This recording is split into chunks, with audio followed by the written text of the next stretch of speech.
আজকে আমরা আপনাদেরকে যে কারণে ডেকেছি, অত্যন্ত চাঞ্চল্যকর এবং নৃশংস একটি হত্যাকাণ্ড সম্পর্কে আপনারা ইতিমধ্যে অবগত আছেন যে জাতীয় নির্বাচনে কিছুদিন পূর্বে গত 17ই নভেম্বর 2025 রাজধানীর পল্লবীতে সেকশন সি ব্লকে আপনার একটি হার্ডওয়্যারের দোকানে, বিক্রমপুর হার্ডওয়্যারের দোকানে পল্লবী থানা যুবদলের সদস্য সচিব গোলাম কিবরিয়াকে হেলমেট বাহিনী অত্যন্ত নৃশংসভাবে দোকানের মধ্যে ঢুকে তারা গুলি করে তার মৃত্যু নিশ্চিত করে। তিনজন শুটার আমরা সিসি ক্যামেরা ফুটেজে দেখতে পাই, তিনজন শুটার একে একে তাকে গুলি করে তারা পরবর্তীতে পালিয়ে যায় এবং তার মধ্যে একজন শুটার পরবর্তীতে জনগণ কর্তৃক ধৃত হয় এবং দুজন শুটার ওর পর থেকে কিলিং মিশনে অংশগ্রহণকারী দুজন শুটার তারা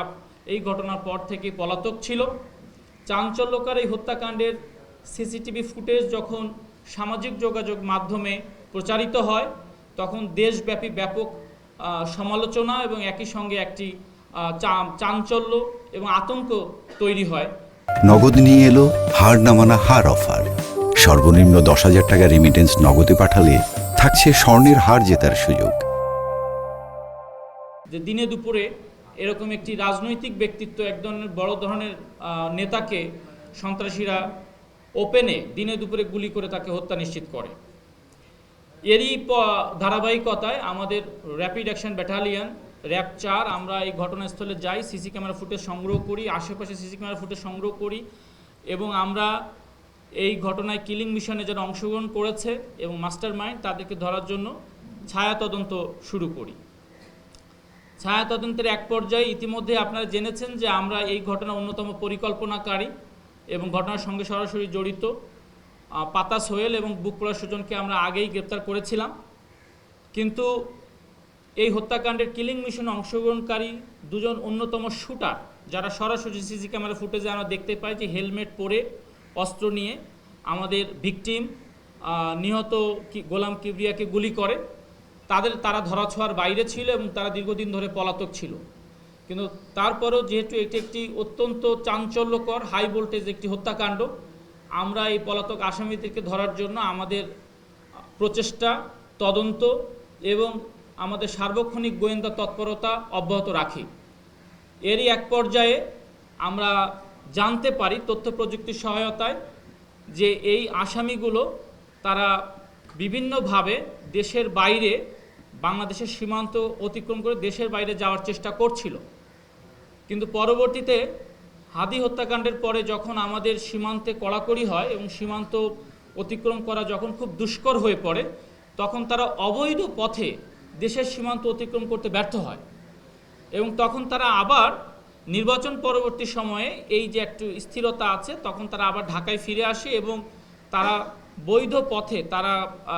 বিদেশে যাওয়ার জন্য চেষ্টা করে, তাদের কাগজপত্র, পাসপোর্ট, ভিসা এগুলো করার জন্য তারা চেষ্টা শুরু করে। তাৎক্ষণিক এই গোপন তথ্য পাওয়ার সাথে সাথে আমরা র্যাপিড অ্যাকশন ব্যাটালিয়নের একটি আভিযানিক দল অভিযান পরিচালনা করে এই কিলিং মিশনের অন্যতম শুটার লোপন ওরফে রোকন, তাকে আমরা পল্লবীর ইস্টার্ন হাউজিং থেকে গত রাতে গ্রেপ্তার করেছি এবং পরবর্তীতে ধারাবাহিক অভিযান করে আরেকজন শুটার, সেও পলাতক ছিল, মাত্র কয়েকদিন হয়েছে সে ঢাকায় আবার এসেছে তার কাগজপত্র ঠিক করার জন্য, কাল্লু ওরফে জাহাঙ্গীর, তাকেও আমরা উত্তরার দিয়াবাড়ি 18 নম্বর সেক্টর থেকে আমরা গ্রেপ্তার করতে সক্ষম হই। পরবর্তীতে আসামিদেরকে জিজ্ঞাসাবাদ করে আসামিরা সিসি ক্যামেরা ফুটেজ তাদেরকে দেখালে আসামিরা নিজেদেরকে শনাক্ত করে এবং জিজ্ঞাসাবাদে এই হত্যাকাণ্ডে সরাসরি অংশগ্রহণ করার কথা স্বীকার করে।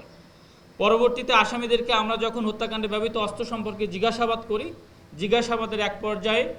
আসামি লোপন সে জানায় যে তার অস্ত্রটি তার কাছে আছে। পরবর্তীতে আমরা লোপনের দেওয়া তথ্য মতে